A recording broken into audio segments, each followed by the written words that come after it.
네, 지금 굉장히 서울에 이슈가 많이 있죠. 재개발 이슈가 많이 있는데 그 중에서도 특히나 제가 현장을 이렇게 돌아다녀 보면 역세권 재개발에 대한 관심이 굉장히 높은 것 같습니다.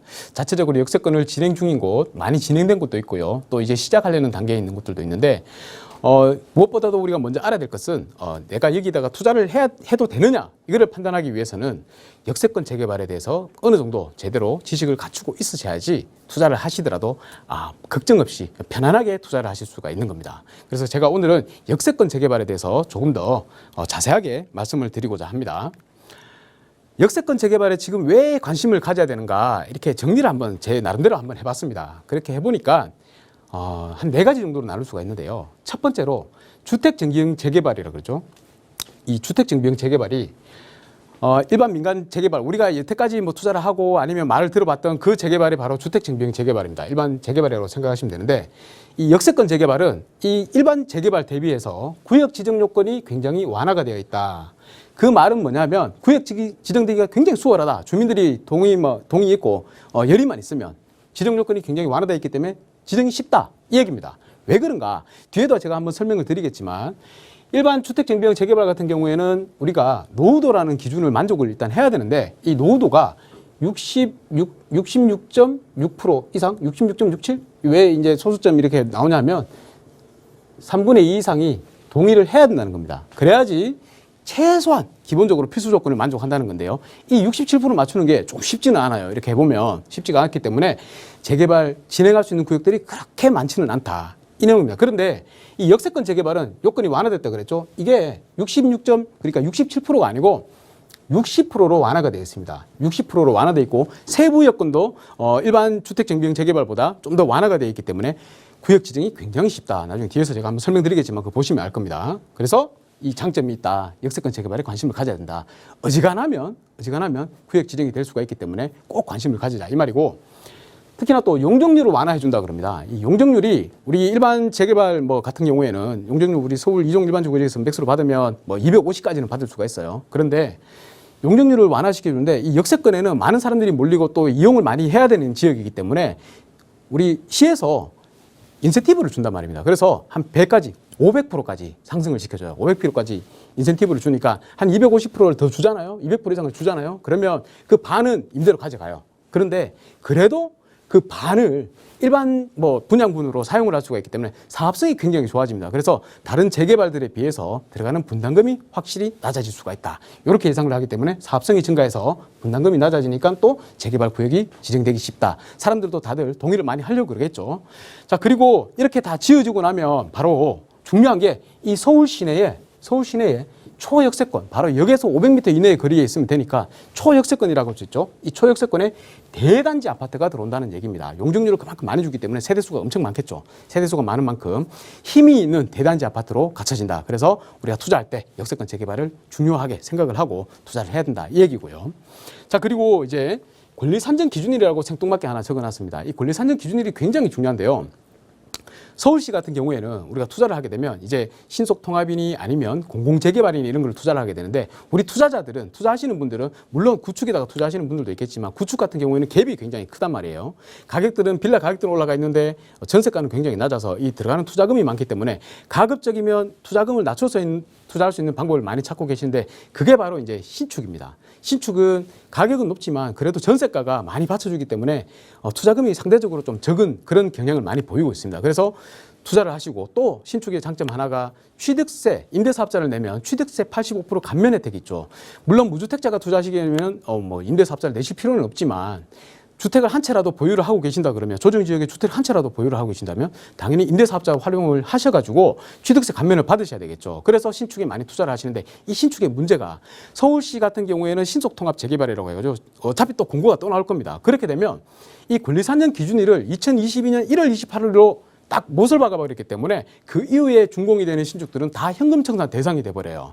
그래서 그 지역이 다른 일반 민간 재개발, 신속통합 같은 민간 재개발 아니면 모아타운 같은 그런 민간 재개발로 진행이 된다 그러면 이 권리산정 기준일 때문에 무서워서 투자를 할 수가 없다는 겁니다. 자, 그런데 역세권 재개발이죠. 이 역세권 재개발은 바로 구역 지정하는 그날이, 그러니까 우리가 구역 지정 고시가 나죠. 이 고시하는 그날이 권리산정 기준일인 거예요.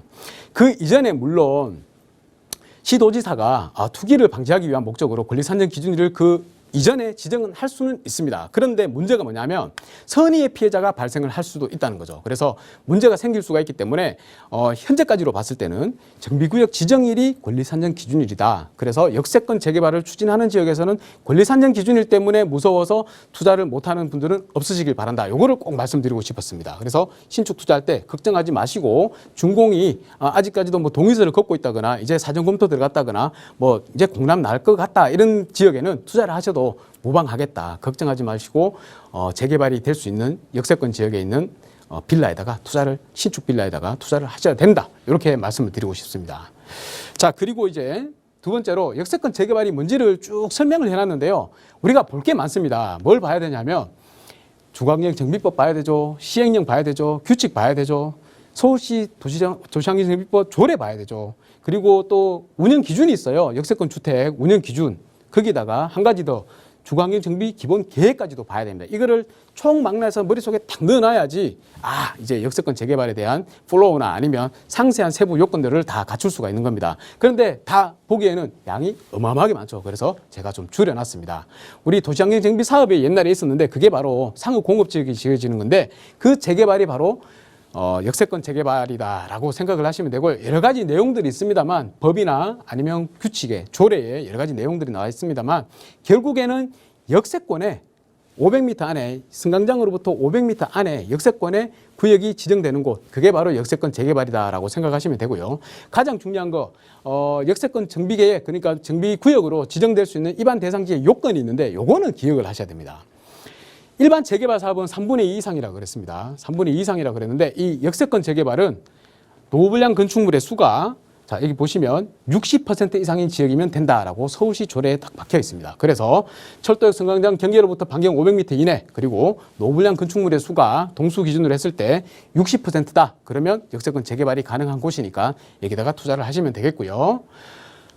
또 여러 가지 내용은 있습니다만 이건 한번 살펴보시면 될 것 같고요. 그리고 또 이런 게 있어요.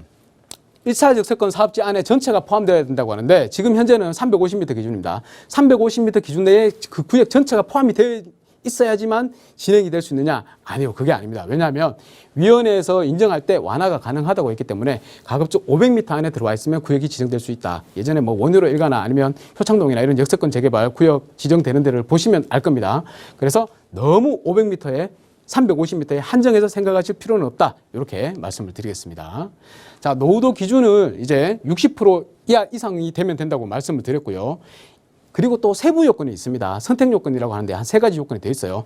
이 기준은 필수로 만족을 해야 되는 거고 역세권 500m 안 그리고 60% 요거는 필수로 만족을 해야 되는 부분이고 한 3가지가 더 있는데 요거는 제가 요 표를 보고 설명을 드리겠습니다. 요거 운영 기준에 딱 나와 있는 내용인데요. 요거를 정리를 하면 필수 요건으로 역세권 500m 안에 포함이 되어 있느냐 그리고 노후도가 동수 기준으로 했을 때입니다.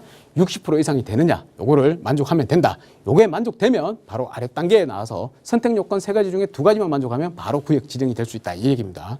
노후도 30년 이상 된 주택이 30%, 33이죠. 딱 외우기 좋죠. 30% 이상이면 된다. 그리고 과소필지 요게 되게 좋은데요.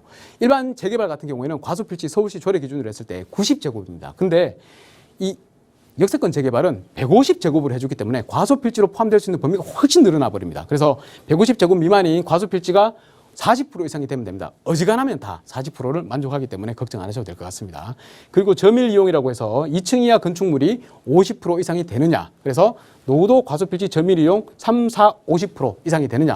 요 3가지 중에 2가지를 만족하면 된다고 되어 있는데요. 대부분 다 제가 이렇게 한번 해보니까 노후도나 과소필지나 이런 거는 다 만족을 하더라. 그래서 이 60%만 일단 만족을 하게 되면 그 지역은 재개발 가능성이 역세권 재개발의 가능성이 굉장히 높은 곳이기 때문에 여러분들께서 판단을 하시고 요즘 또 프롭테크라고 해서 이 컴퓨터로 이렇게 인터넷으로 이렇게 노후도라든지 이런 걸 잘 볼 수 있도록 이렇게 다 마련이 되어 있습니다. 그래서 그런 걸 좀 활용하셔가지고 선진입 하는데 아주 좋은 투자를 하시기 바라겠습니다. 제가 오늘 역세권 재개발에 대한 강의를 요 정도까지 드렸는데 더 상세한 사항은 나중에 또 시간이 나면 한번 또 말씀을 드리도록 하겠습니다. 이 정도로 역세권 재개발 강의에 대해서 마치도록 하겠습니다. 감사합니다.